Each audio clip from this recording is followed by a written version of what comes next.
Il-kap tal-Oppożizzjoni Simon Busuttil reġa' naqas milli jiddikjara jekk hux se jkun qed jitlob lid-deputati tiegħu iħallsu l-100,000 € li żammew miż-żieda fl-onorarja. Fil-programm Reporter Busuttil prova jagħti l-impressjoni li kien kontra iż-żieda.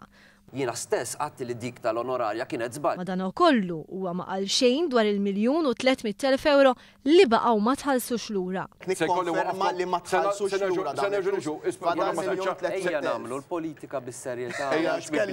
Waqt il-programm Reporter ta' tnejn, Busuttil prova jinħeba wara l-fatt li l-Prim Ministru kien qal li l-onorarja kienet tħallset kollha lura.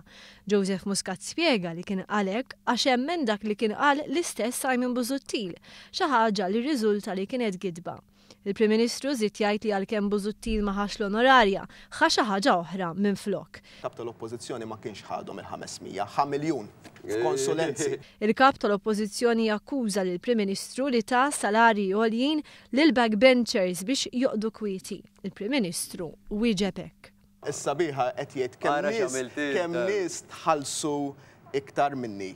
Imma jien ma nistax ngħid li kien hemm mitħallas aktar minnu għax hu l-iktar wieħed li flus. Mistoqsi minn Xavier Balzan dwar id-dokument li jitkellem fuq il-pagi tal-membri parlamentari, il-Prim Ministru indirizza lil Simon Busuttil u żvela fatti ġodda. Intom ma rridtux tieħdu sehem fih u ktibtu li 3 persuni li jien ikkommissjonajt qedtulhom aħna ma nemmnux li għandkom il-mandat biex titlu fihom dal-affarijiet.